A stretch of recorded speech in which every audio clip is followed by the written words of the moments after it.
2023 NBA season. We're about 25 games in or so for all teams. Sacramento is the only team that's played really about 20 games. We're only basing the rankings on performances from this season. So anybody watching us that wants to comment and say, why do you don't have such and such player, or you have a player in, we're only basing it on this season.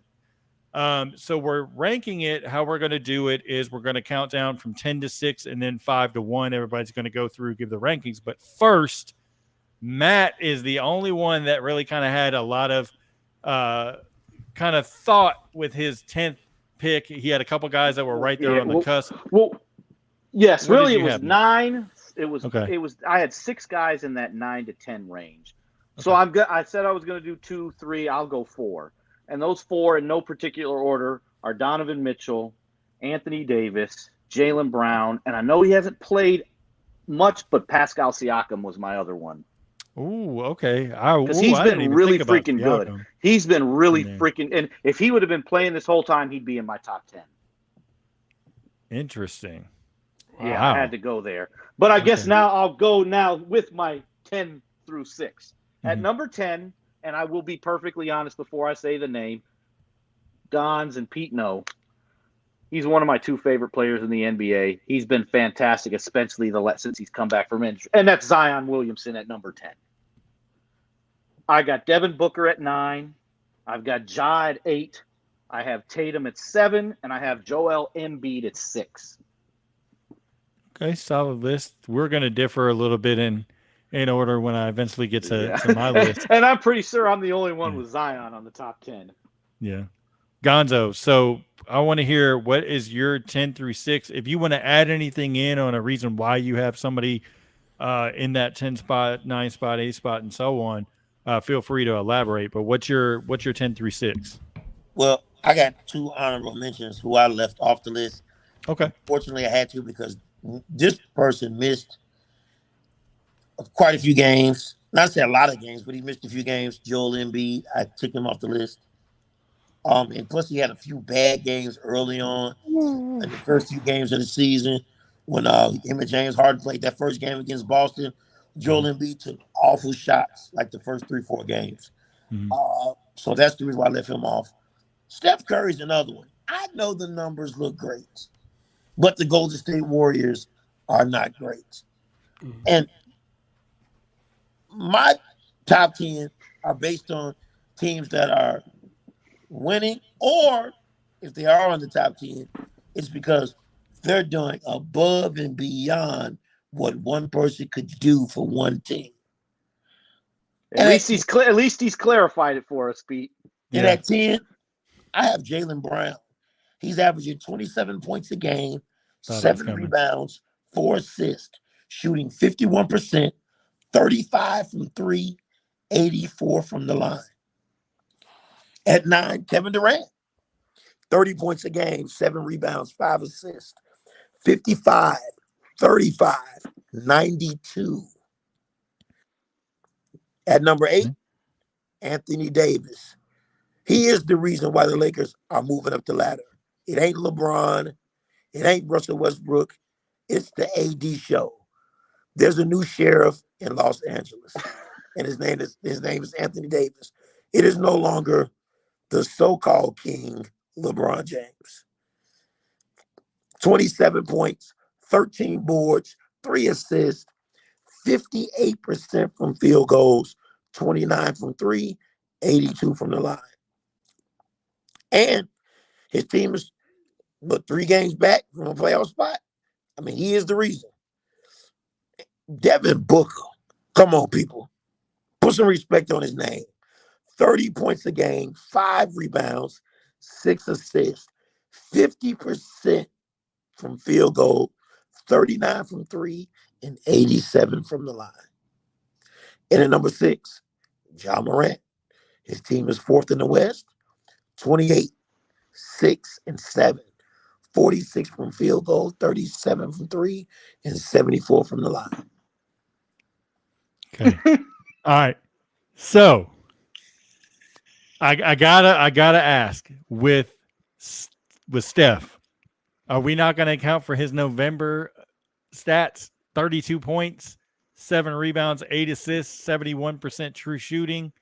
Like, he's the first player besides himself to average 35 and 5 on 70% true shooting in a month since February 2016. Like, that's like a historic number. Like, I He's can't putting leave up him up. better numbers than he did when he won the unanimous Yeah, MVP. that's the only one that I have to question, and I respect Jaylen Brown being on there, but I can't leave Steph off to put Jaylen Brown in my I opinion. respect But I Brown respect the because list. Jaylen Brown was one of my guys that was in that 6 players from 9 to Yep. be in that 9 and 10 spots. But man, Greg, you're gonna piss off a bunch of Warrior fans. You know, Hey. and I think They're that's coming probably for him. you know, I'm gonna be honest. I think that's one reason why I did leave Steph off. I'm so sick of Warriors fans with this nonsense and this foolishness. I think I did a service to the NBA community. Oh, wow. So speaking of Wow. some fans, I want to ask something real quick, Gonz. You think it's kind of they're kind of out of control with this Wiseman hate? Man, the Warriors fans are totally out of control. Let me tell you something. I want to go down the line. It's the same reason why we've hated LeBron James for so much. It's some of his antics, but it's the LeBron James fan base that makes us hate him worse. Same thing with Steph Curry. Steph Curry goes to his first finals. His first few games were not that great. Iguodala comes in and plays great defense on LeBron, holds LeBron to 38, 39% shooting. Although LeBron did have a triple-double, he got 2 games in that finals. But Warriors fans couldn't even congratulate Iguodala on winning the MVP. Kevin Durant gets there, and he wins 2 finals MVPs and was clearly the best player on the floor. Mm-hmm. And they refused to give him credit. They hated him so much, and they said, "Oh, he just wanted the easy way to win a championship." But you guys forget the fact that Kevin Durant, Klay Thompson, Draymond Green called and begged him to come into the Hamptons, begged him to the Hamptons to have a talk to bring him in free agency. You failed to note that you guys called him because you needed him to beat LeBron James. But when he wins 2 finals MVPs, Curry fans were very angry. Then you talked about this historical finals that Steph Curry had this year when he went against some young guys with no experience in the NBA finals. He should have won MVP. What about the MVPs he won? What about the MVPs in the finals he should have won going against LeBron? Oops, I'm sorry. He didn't get any of those because he had better players on his team that helped him win. So all I can say is stick a fork in it. I'm done with Warriors fans, period. Wow. Hey, you put up the argument there that many people would struggle with to find the words to say to go against Warrior fans. But so I have to respect the argument. I don't agree with where you had said, but I can respect the argument of where your point of view is coming from for sure. Mike Skills, your 10 count back. If you got any honorable mentions, throw them in there. But what's your 10 through 6? My 10 through 6 is Jaylen Brown, Devin Booker, Joel Embiid, Ja Morant, and Kevin Durant. Nice. Everybody, all you guys are high on Ja Morant. I was a little skeptical of having Morant, because I had to have some convincing because I had a couple guys kind of in. I definitely had my top 7 locked. But then when we got to 8, 9, 10, I was like, I could go this way, I could go that way. But it seems like everybody's high on Ja Morant. I'm a little bit lower on Ja Morant just because of I feel like with Memphis, the way that they play, even though Ja Morant's so dynamic, I've seen it many times to where the team cohesively can come together and pull out wins defensively and now offensively. When they had Desmond Bane, obviously he's been hurt, but Jaren Jackson Jr. has been stepping up offensively now since he's returned. You've got Dylan Brooks not shooting as many wild shots as he was before. Role guys like John Conchar, the rookie David Roddy, stepping up when they need to. Brandon Clark.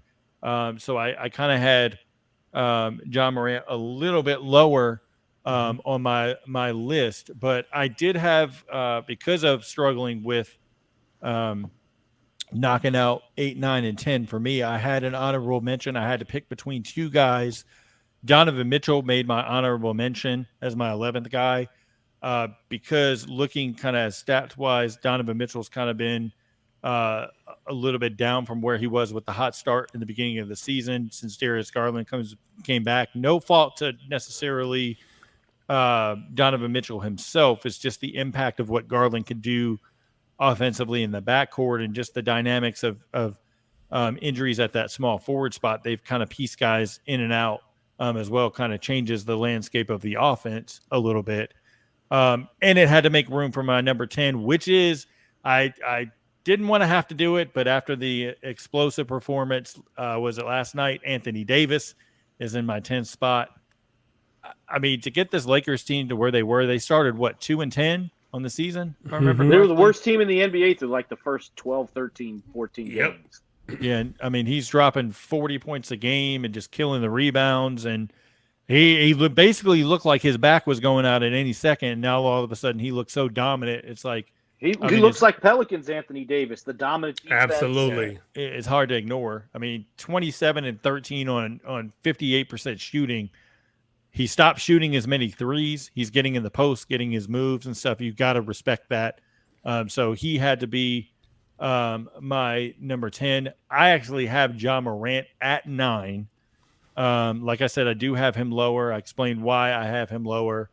I had to knock down, even though I hate to do it as a Sixers fan, I had to knock down John Morant or Joel Embiid a little bit lower there with John Morant for the reasons that Greg said. He did struggle in games early in the season. Like there was times where he had tunnel vision, taking a lot of shots, putting people on his back, and the fact that only playing in 15 games, I had him to knock him below other guys. So he takes the 8th spot for me. Kevin Durant is 7. Even though Kevin Durant has played in 24 games, averaging 30 points a game, that Nets team was in disarray at various times. I don't know. It bothers me more the ISO dynamic that Kevin Durant goes through, to where he could really go off and be so dynamic offensively, and then just take so many plays off to where like he's just not engaged and things like that. And I just can't get behind that and put him in an upper tier when those things are happening. And I think that's kind of the fault of this entire Nets team, because not only with Durant, you'll see Kyrie do that where he's not engaged some. Obviously, in the last few games, Kyrie has been super impressive, but there's too many times that Durant just takes plays off, and guys like Yuta Watanabe are stepping up, and you got Seth Curry stepping up, and it's like, wait, those are supposed to be Durant moments where he's killing people with 50 points, and he's not necessarily doing that as much. And so I had to penalize him. And Ben Simmons has been much better as well.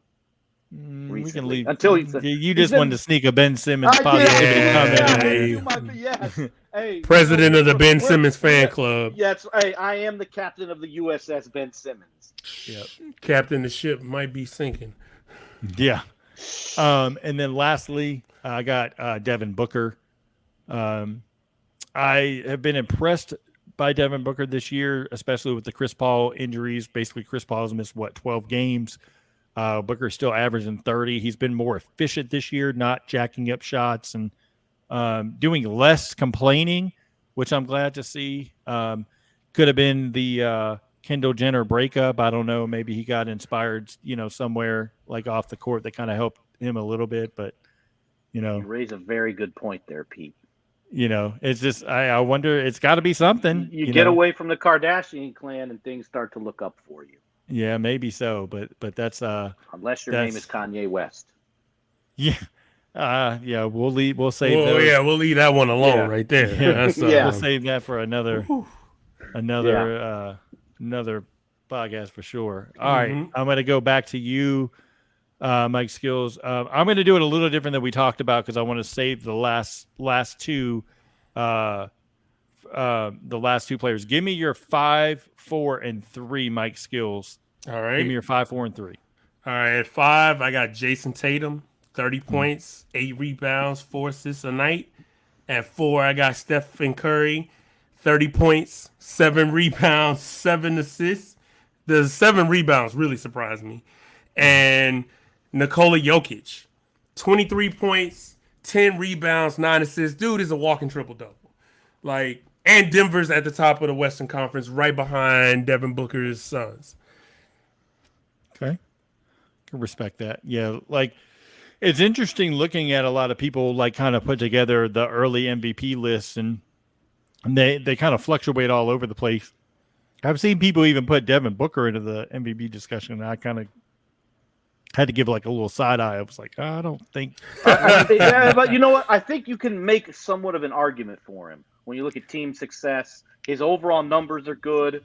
His numbers are crazy. Argument, yeah. 30 points a game, 5 rebounds, 5 assists. Those aren't chump numbers, and like you said, 12 games without Chris Paul, number 1 in the West. That's remember, something. Look, they gave Jokic the MVP because his guys were out, and he didn't even win 50. Yeah, both times. Did he win 50 either time? I think they won 50. I think they. Well, it would have been a little different the year before because they only played 72 games. Oh yeah, that's right. So I think what they won, even if it wasn't 50, it would have been equal to 50 during an 82-game season. Yeah. Okay. Okay. Let's see. Matt, I'm going to go to you. That way I can go to Greg to start off and this one, and then start off the last part. So I'm going 5 and 4. 5, 4, and 3. Okay, so at 5 I have KD. At 4 I have Luka Doncic, who is my other favorite player in the NBA. I mean, there we go, Dallas Mavericks. You've watched every Dallas game. And literally everybody. Game. He's watched every Dallas and every game New Orleans game. Those are my two Yes. favorite. Zion and Luka are my favorite players. I watch their games. That's just how it's going to be. And everyone, if you don't like it, you'll just have to deal with it. I'm sorry, but no. And at number 3, I have Steph Curry. Okay, so you and Greg are like way tipped to the other ends of the He scale. didn't even have Curry in his top 10. Yeah, that's what I'm saying. It's like tipping way You on missed the it, Mike. You missed it. Greg doesn't. No, I heard it. I caught the tail end of it. Oh, okay. I caught the tail end of it. I left for a second, came back, and I heard it. Sorry, Golden State Warriors fans. See? Nice. All right, Gonzo. So I'm going to you for your 5, 4, and 3, and then going to get you to just give your 2 and 1 as well, because I'm going to go start back to you with the 2 and 1. So just go ahead and do 5, 4, 3, 2, 1. And you're on mute. Oh, do 5, 4, 3, 2, 1. Yep. Okay, now before I do all that, I just want to say I think it's amazing that all these players are averaging 30 and 25 plus points. I think we benefit from watching a league where the basketball is great. It's exciting to watch, but there's absolutely no defense play. That's the only way you get because part of it is we know part of it is the way the rules are. Yeah. The rules have been opened up like a can of worms to the point that at this point people are giving out 25 plus points a game like Oprah Winfrey gives out gifts at one of her live studios. Yeah. Too much scoring. I think we need to bring hand checking back. This is a call for that.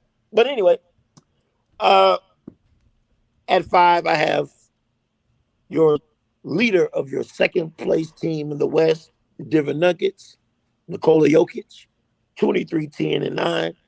Like Mike said, walking triple-double, 63%, 35 from 3, 83 from the free throw line.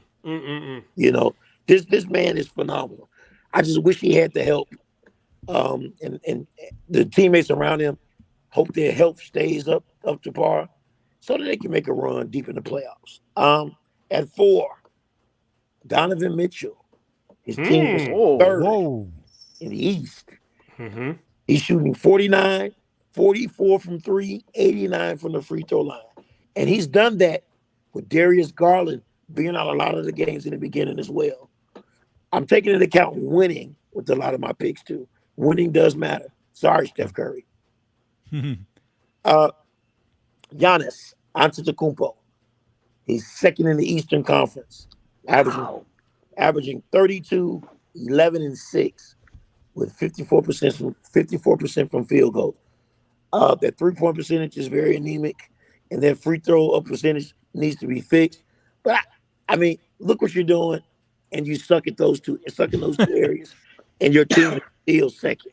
So, much praise to Giannis. I love Giannis. At number 2, this person's win percentage doesn't reflect it, but every bit of these 11 wins is because of this guy.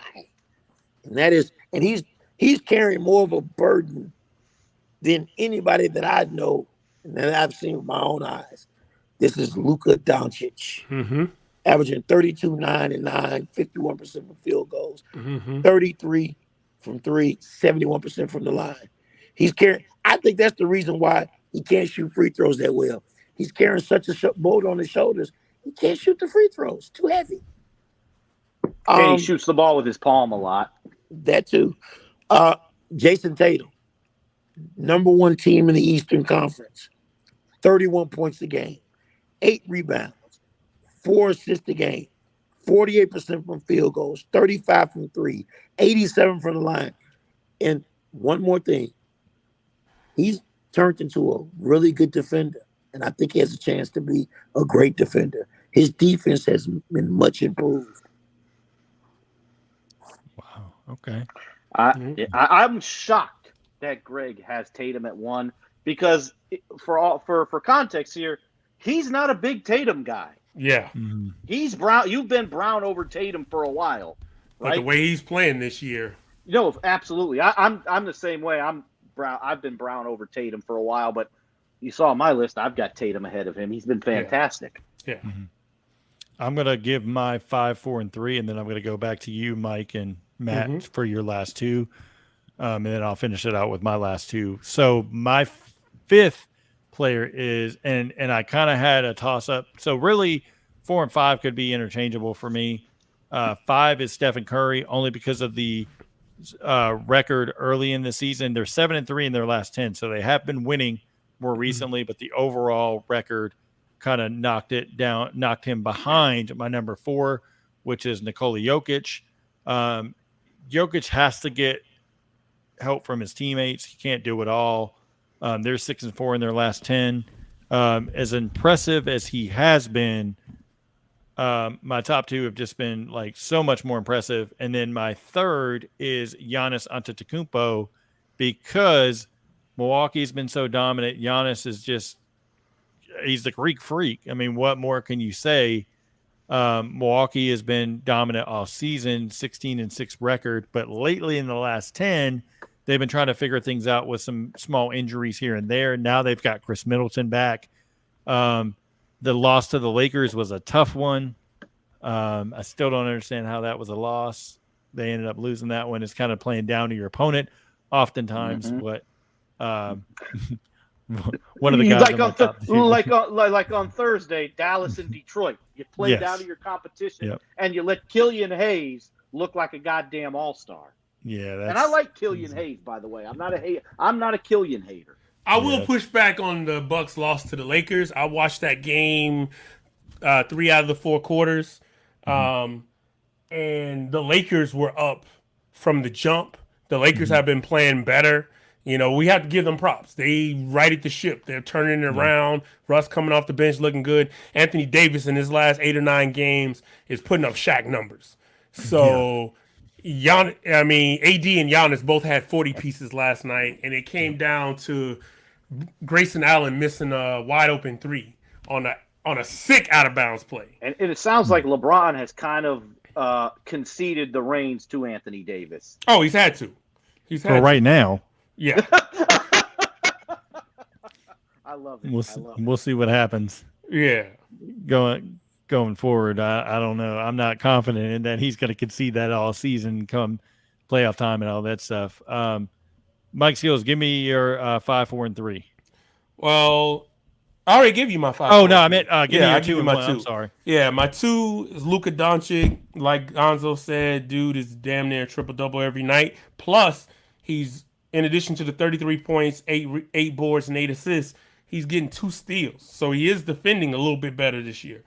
And then number 1, I got to go with the Greek freak, Giannis Antetokounmpo. Ooh, okay. 31 points a game, 11 rebounds, 5 assists. And like Greg said, he is shooting damn near career lows from 3 and from the free throw line, and he's still averaging 31. That's impressive. If he can turn around the free throws and the 3-point shooting, oh boy. Yeah, it's impressive. Like, if he ever gets like a consistent 3-point shot, man. Oh, it's over. It's like 35%. It's over. Yeah, I know It's exactly. over. Like, I don't know what you could do with that. All right, Matt, give me your 2. I'm curious because I think I know which way it's My going. number, you probably know who my 2 and 1 is, and I'm not the biggest fan of this guy. I don't think he should have been MVP last year, but I got Jokic at 2. Okay. And I've got Giannis at 1. We see what he does offensively, and then the defensive end when you put it all together. Like he's been the best player in the league the last 3 years. I don't think that's changed this year. Okay. I know what you said with the last 10 games and stuff. He's figuring things out with injuries, guys coming back and stuff like that. He's still the best player in the world. Mm-hmm. Yeah. And I know it's based on this season, but I mean, he's the best player. Right. Now, if we're talking about best player, my number 1 would be Luka Doncic. But number 2 is Luka for me because he's having to do it all for the team. But at some point, you got to look at it as what could you do better if you're that elite to help your team not have to not blow leads so often, or as you said, Matt, when they're playing down to an opponent, like in some cases, they just look don't at their show losses up. this year. Oklahoma City, Orlando, Detroit. They blow a big-time lead to Phoenix in the first game of the season. We know how bad Phoenix looked in the preseason. They looked discombobulated. They didn't enjoy playing together. And that's how it looked in the first half of that first game of the season. Mm-hmm. And I think because just like the Mavs and the Pelicans, I've watched all the games, right? Mm-hmm. I think Luka has to more take the LeBron approach when LeBron was first in Cleveland, where he'll trust because LeBron did trust his teammates to make shots and didn't. Right. If it was close down the stretch, he wasn't taking every shot. I think that's what Luka has to learn. He doesn't have to take every shot down the stretch. And you saw it in Detroit, the other game in Detroit. He comes in, he takes like 6 straight shots. Nobody else touched the ball like 6 possessions. I told you that was the biggest thing. He has to learn to play off the ball, play within a rhythm without being the dominant scorer. Like, something else? Go ahead. I wanted to add that also too. I think Luka has to get with the program like Steph Curry, LeBron James, the Paul George, the Kawhi Leonards of the world. He needs to request some load management because he's carrying too much of a load and he's always playing.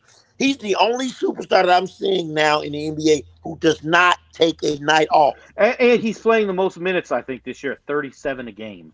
Now, It was different tonight. He didn't have to play in the fourth quarter. This afternoon, didn't have to play in the fourth quarter because they were beating the snot out of the Knicks, but still. Yeah.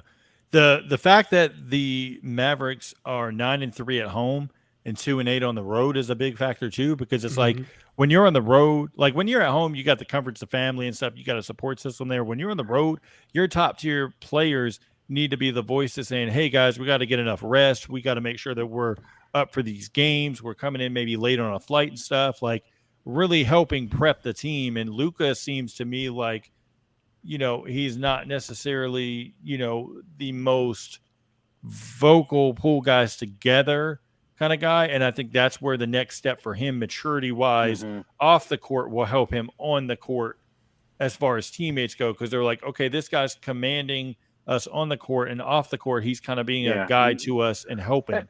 And you know who I think a big loss was too? And I know he didn't play much. I actually think losing Boban is bigger than people think. Yes. Just because of what he can do for that locker room. People will listen to him. He's probably the most likable guy in the NBA. Like, that was a big loss for them. Well, it's like look at Minnesota with Patrick Beverley. Obviously, he's not most liked around the NBA, but he's respected in locker rooms. Yeah. What he brings in practice, the intensity, the expectations, all that stuff probably more. I know it helped D'Angelo Russell because he's commented on it, but at the same time, it helped Anthony Edwards be a little bit more mature and find different rhythm and stuff like that. Because Karl Anthony Towns is not a leader vocally. And then Anthony Edwards is still kind of maturing, finding his way, and we know D'Angelo Russell what his locker room antics are. So, like, you know what? If Luka can't be that, they need a guy. As crazy as it sounds, like a Draymond Green, like what he's done for Golden State. He's the vocal leader of the team. That would not fly with him and Luka in the same type. That I don't two know. personalities. Maybe, in the locker maybe room, not a Draymond type, but somebody that is vocal, someone that is going to hold people accountable. Because, like, Patrick Beverly would probably be perfect for Dallas. Yeah, he could help them for sure. That leads me to my number one, Jason Tatum. Just overall impact on the team. A lot of people wrote the Celtics off, saying, "Okay, they made the finals. They had all the turmoil with Ime Udoka, with Joe Mazzulla coming in. They're not going to be the same, and they've been better. And no Robert Williams so far. Correct. No Robert Williams to help anchor the defense. Injuries to Brogdon. You had him out some games. Jaylen Brown a little bit. Like, to me, to get 49 points in his last game, it was against the Miami Heat. You end up with 8 3-point attempts, getting 11 rebounds. And it was 25 field goal attempts. Like, he's learning to not take bad shots and let the game come to him. And that was the biggest knock I had on him previously. To me, in my opinion, he's got to be the leader of the pack right now, MVP wise. That's my opinion. I feel like he's that dynamic at 31 a game, 8 rebounds and 4 assists overall. So, that's kind of where I have it. Like, unfortunately, it's always a narrative award in the NBA now for MVP. I don't even think he's in the leader of the pack on the MVP ladder that they do on NBA.com. And typically, at the end of the year, they typically get it right. Whoever's number one on the leaderboard typically wins it. I think he's in the top 3 now. He's been there. I think Luka might still be number 1. And you can already see it. I'm a Luka guy, but you can already see the narrative for Luka. He has no help. You said the NBA.com MVP ladder? Yeah, they just released one. I don't know was Luka actually Tatum. No, Tatum's one. Okay, Tatum's Luka's 1. 2. Luka's tied for 2 with Jokic. Okay. Yeah, Luka was Giannis 1. and Devin Booker. Booker's 5. Yeah. But I think Luka's got the narrative going. I think of all the players on that list, Luka has the narrative. Yeah, that was my argument in the preseason. He has no other guy on his team that scores over 20. I don't think the Mavericks have to win 50 games for him to get it. I wouldn't give it to him if they don't win 50. Well, the Mavericks better start winning, or Jason Kidd's going to be fired by January. Man, I don't know is Cuban going to want to fire a guy? He got him to the conference, and if they're in the playoff, why? Look at the roster. If they're losing these games left and right, and you're at barely over 500 I don't come think January. Kidd's the reason they're look. I know. Yes, he is. You think so? I don't think it's all his fault. Matt. You've watched Dallas games. Does Dinwiddie and Hardaway Jr. fit in the same starting lineup together? No. How do you not play? How do you justify Christian Wood not playing multiple games where he wasn't playing? I agree, but I don't think that's why they're losing games though because of that. Okay, that's not why. I don't think that's why how they're are they losing it? They don't make shots. You saw it in the first set. They just don't make shots. Their offense is Luka centric. He does everything. If they're not making shots, they're not going to win. So then that means you got to stagger the lineups to get when Luka comes out and you got that bench lineup. It needs to be Dinwiddie, another shooter Dinwiddie like a or Luka shooting threes. Now that they have Kemba Walker, if he can stay healthy, that's going to help. Now you don't have to have Dinwiddie or Luka in at all times because I think Kemba Walker can give you 10 minutes. If he stays healthy, we would assume he could give you 10 minutes creating for other guys, give you a nice locker room presence. I'm not a Kid fan, but I don't think it's his fault they're losing. I don't think it's his fault. He deserves some of the blame. He definitely deserves some of the blame. I think some of it falls on Luka as well for not trusting his teammates. Absolutely. Pete, when you bring it up with Luka when we're in the chat on the video game, you see I get defensive when you talk about Luka, but it's true. You're right. Some of this is on him. No, it is. And we know Christian Wood has attitude problems. But he's fallen in line, but there's too many games being played between Jason Kidd on Christian Wood.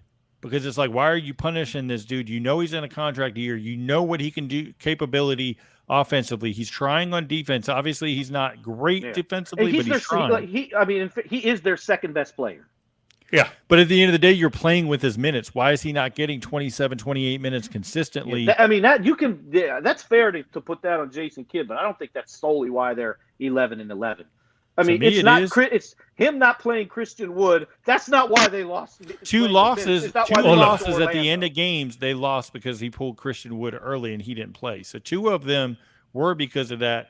Another time, 6, 7 games in a row, he rode Reggie Bullock to be in a game when you could have played Josh Green. That's the one. You could have played Josh Green in that same set that would have gave you more offensive production with the same defensive production. We have to be fair. Reggie Bullock Jr. now.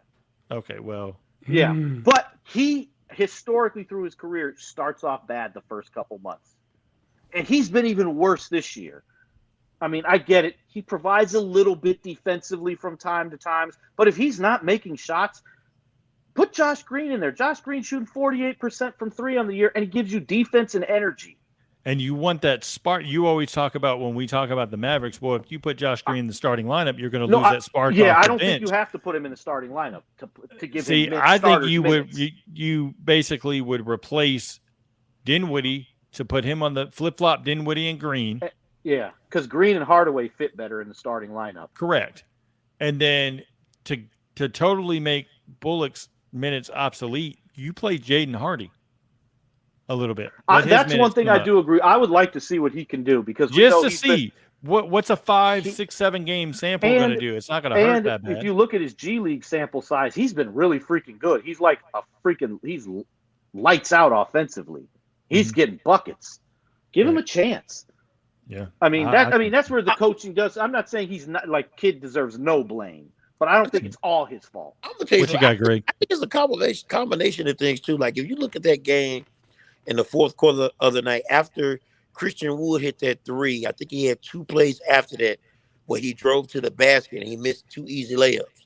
I think part of he missed those layups was because the physicality, because he's kind of thin, beef stew, and those big bodies down low. He can't make those easy buckets. I think he's a better 3-point shooter, but I think he missed 2 easy layups in that fourth quarter. Detroit also has the big dude Duran, the young boy. Yes. So I think that physicality, and late in the game when you need easy buckets, Christian Wood is not going to get those in the paint as easy, especially if you have any rim protectors or any guys who kind of enforcers. That's going to limit him in that aspect. That's one. The second thing I think is too is that Jason, this is a big part of Jason Kidd's fault. Whatever system he's running, the Luka only system, it has to stop. It has to be more movement. It has to be more people touching the ball. I've been big on this my whole time since we've been doing podcasts. Whenever you have your leading scorer and he's averaging 30 plus points, it could be 20 plus points, and he's getting 10 rebounds, 10 assists. When guys are coming close to averaging triple doubles, historically, those teams have always been losers. They never win championships. You know why? Because they're doing too much of things that they shouldn't be doing. Luka Doncic. I'm sorry, go ahead.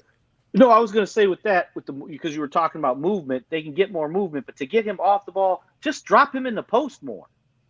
Bingo. Because when he's off the ball, when he gets in the post, he's usually getting it from the perimeter or backing his man down a lot of the times to get down there, running little dribble handoffs. He gets the mismatch, takes him down low. Start him off in the post because a lot of the times off the ball, he's just standing on the perimeter doing nothing. And I'm going to be honest with you, a lot of times, too, due to the fact of who's guarding him, a lot of times he can post up. And what they can do is you can throw a Davis Bertans, you can throw a Christian Wood in the lineup and just spread it out and let Luka post up. And we know he's probably going to beat his man or he's going to make that mid-range shot. Somebody's going to come and help eventually. Yes, they could almost use him. Open. Pete, they could almost use him like Denver does Jokic a lot. A little bit, you know what I mean? Because Luka's a big dude. He can score down low on most, even guys that are bigger than him because he's got that footwork. Like, use him a little bit in the post to run some offense. That way he's not dribble. You know what I mean? And it's going to save him. I think it's going to save him his legs a little bit too. Telling you, they're like, don't have a game, like a stretch where he gets a sore hamstring and he's out for 5, 6 games in a row. because Dallas Hey, you know falls what? like you They've can't got fall. next weekend. They have a Friday, Saturday doubleheader. They got Milwaukee Friday. It's in. I think they got Milwaukee. They're in. I said Milwaukee, but they got a Friday, Saturday doubleheader. The Bulls are the second one. I think you rest him against the Bulls.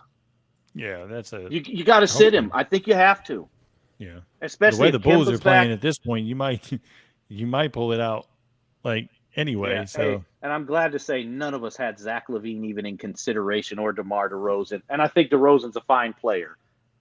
DeRozan wouldn't even be in my top 20 on the season. No. Levine ain't in the top 50 on the season. I So hope that none of ain't, my I wasn't I hope worried none of about my that. Bulls followers see this because I know they love DeMar and Zach, and they're fine players. They're just not top 30 guys. No. Top 30. I'm questioning if they're top 40. Yeah, nah, not at this point. Yeah. All right, well, that closes us out for the basketball side of things. Matt, I know you wanted to do a put you on game because you want to talk about a TV series based off a older movie from the 80s. Yes. Take it away. So I believe it was 1988. Willow comes out, produced by Opie, Ron Howard. Opie from the Andy Griffith Show. And finally, we get the sequel to it, but it's in series form on Disney Plus. The first 2 episodes are out now. Every Wednesday, then they will put another one like Disney Plus. Typically now everything's on a Wednesday with Disney. It's the first episode, absolutely fantastic. The second episode was really good. It was a little slower, more exposition in that second episode. There's a little twist in there that's cool. It'll be interesting to see if people pick up on it before it's revealed. I picked up on it about 5 minutes before it was revealed. I was like, okay, I see where this is. I see who this person is. But I will say, it's good. The one thing I think some people may have an issue. So in this first episode, in the first 2, obviously Willow returning, the main character from Willow, and then Warwick Davis. Sorsha. Yeah, and then Sorsha, who was the daughter of Queen Bev Morta, who was the villain in the first movie. And there's some things that happen with her and Willow in flashbacks that I think people are going to wonder, like, wait a second. After the ending of the movie, why is this happening? Like, why would this be her attitude? But I think there's more to it that they haven't revealed in these first 2 episodes. Mm-hmm. And then Willow does kind of come off like that Luke Skywalker, Last Jedi type thing. Not quite as bad, but there's some things there where he's kind of he's like a grumpy guy that I think people may have issues with, but it doesn't bother me. But overall, I think if you like the original movie, you're going to have a good time with it. What would you rate it on a 1 to 10 scale? So episode 1, I'd give it a solid 8.5. Episode 2, 7.5. Okay, so solid. There was more action. There was more of the fighting with the swords and stuff in episode 1, where you really didn't get that in episode 2. Episode 2 was more so exposition, giving you some backstory stuff, filling in the gaps of what happened between. It's necessary, which is why this works as a series, and it probably wouldn't work as well as a sequel movie. Gotcha. Anybody that ends up watching it, make sure leave something in the comment that can let us know what you thought about Willow, if you agree with Matt's kind of recommendation, and things like that. So that's going to wrap us up for this episode of Loop City. Make sure you like and subscribe if you're watching us on YouTube. Also, we are on all streaming audio platforms such as Apple Podcasts, Spotify, Google Podcasts, Anchor, Stitcher, and more. Make sure you're subscribed there as well. Leave us a 5-star review if you'd be so kind. Lastly, we also have an Instagram and a TikTok.